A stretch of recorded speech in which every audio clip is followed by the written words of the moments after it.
অন্য একটা brand use করছিলাম, বাট কোলগেট তো আমাদের সবারই ছোটোবেলা, তো সেই কারণে স্ট্রবেরি ফ্লেভারের আছে এটা। তো এবার এই পেস্টটা ট্রাই করার জন্য নিয়ে এসেছি, দেখি কেমন।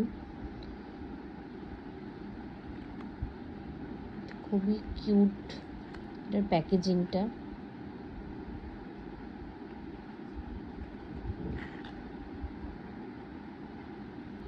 এই হচ্ছে ভেতর থেকে, এতটা বড় লম্বা আছে, এতটা আছে।